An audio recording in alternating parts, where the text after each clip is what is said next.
தமிழகத்தில் நடைபெறவிருக்கும் உள்ளாட்சித் தேர்தலில் பிற மாநில அரசு அதிகாரிகளை ஈடுபடுத்த வேண்டும், மின்னணு வாக்குப்பதிவு இயந்திரங்களை பயன்படுத்த வேண்டும் உள்ளிட்ட 3 கோரிக்கைகளை முன்வைத்து திமுக தொடர்ந்த வழக்கில் மாநில தேர்தல் ஆணையம் 3 வாரத்திற்குள் பதிலளிக்க சென்னை உயர்நீதிமன்றம் உத்தரவிட்டுள்ளது.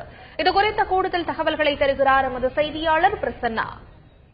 தமிழகத்தில் உள்ளாட்சி தேர்தலில் தற்பொழுது தமிழகத்தில் அரசு பணியில் இருக்கும் எந்த ஒரு மத்திய மாநில அரசு ஊழியர்களும் தேர்தல் பணியில் ஈடுபடுத்தப்படக்கூடாது என்றும், பிற மாநிலத்தைச் சேர்ந்த அரசு பணியாளர்கள் தேர்தல் பணியில் ஈடுபட வேண்டும் என்றும், அதேபோல 2011ஆம் ஆண்டு நடைபெற்ற மக்கள் தொகை கணக்கெடுப்பின்படியே இந்த தேர்தலை நடத்த வேண்டும் என்றும், மேலும் இந்த உள்ளாட்சி தேர்தலில் ஊரக உள்ளாட்சி தேர்தலிலும் கூட மின்னணு வாக்குப்பதிவு இயந்திரத்தை பயன்படுத்த வேண்டும் என்று ஒரு 3 கோரிக்கைகளை முன்னிறுத்தி சென்னை உயர்நீதிமன்றத்திலே திமுகவின் அமைப்பு செயலாளரான RS பாரதி ஒரு வழக்கை தொடர்ந்திருந்தார். இந்த வழக்கானது இன்று சென்னை உயர்நீதிமன்றத்திலே விசாரணைக்கு வந்தது. அப்பொழுது இந்த 3 கோரிக்கைகள் அடங்கிய இந்த 3 வழக்கையும் சென்னை உயர்நீதிமன்றத்தின் நீதிபதிகளான ரமேஷ் மற்றும் முரளிதரன் அடங்கிய அமர்வு விசாரித்தது. அப்பொழுது இந்த 3 கோரிக்கைகளையும் முன்னிறுத்தி திமுக தரப்பிலே வாதிடப்பட்டது. ஆனால் இந்த 3 கோரிக்கைகள் கண்டிப்பாக அமல்படுத்தி இந்த தேர்தல் நடத்த வேண்டும் என்ற ஒரு கட்டாயம் இல்லை என்றும் அரசு தரப்பிலே தெரிவிக்கப்பட்டது. இருதரப்பு வாதத்தையும் கேட்ட நீதிபதிகள் இந்த விவகாரத்திலே மாநில தேர்தல் ஆணையம் பதிலளிக்க வேண்டும் என்று உத்தரவிட்டுள்ளது.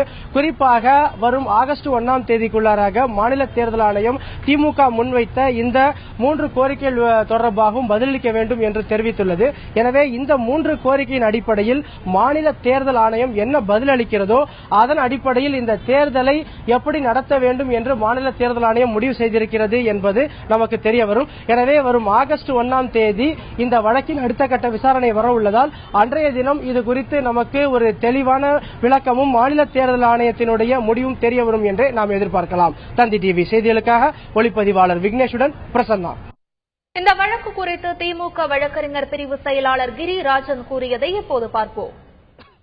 தேர்தல் முறையாக நடைபெறுமா என்ற ஐயம் இருக்கிறது. வெளிமாநிலத்திலிருந்து ஒரு IAS அந்தஸ்து பெற்றிருக்கின்ற அதிகாரிகளை கொண்டு மாவட்டந்தோறும் அப்சர்வர்கள் நியமிக்கப்பட்டு இந்த உள்ளாட்சி தேர்தலை நடத்த வேண்டும். அதேபோல கிராமப்புறங்களில் இருந்து உள்ளாட்சி நிர்வாக அமைப்புகளிலே தேர்தலை எலக்ட்ரானிக் ஓட்டிங் மெஷின் வைத்துத்தான் தேர்தலை நடத்த வேண்டும் என்றும், அதேபோல சென்னை மாநகராட்சி தேர்தல் உட்பட தமிழ்நாட்டில் இருக்கின்ற 12 மாநகராட்சிகளிலும் தேர்தல் நடத்தப்படுவதை முழுமையாக கண்காணிப்பதற்கு வெளிமாநிலத்திலிருந்து அதிகாரிகள் வர வேண்டும். மத்திய அரசிலே பணியாற்றுகின்ற அதிகாரிகளை வைத்து தேர்தலை நடத்த வேண்டும். அதேபோல வாக்கு எண்ணிக்கை ஒரே நேரத்திலே, குறிப்பாக சென்னையிலே இருக்கின்ற 200 வார்டுகள் இருக்கிறது என்றால் 200 வார்டுகளுக்கான தேர்தல் முடிவுகளும் காலை 10 மணிக்கு தொடங்கி 11 மணிக்குள்ளாக சைமல்டேனியஸ் கவுண்டிங் நடத்த வேண்டும் என்றும், இப்படி பல்வேறுபட்ட பிரச்சனைகள் குறித்து அந்த மனுவிலே திமுக கழகத்தின் சார்பிலே மூத்த வழக்கறிஞர்கள் எடுத்து வைத்தார்கள்.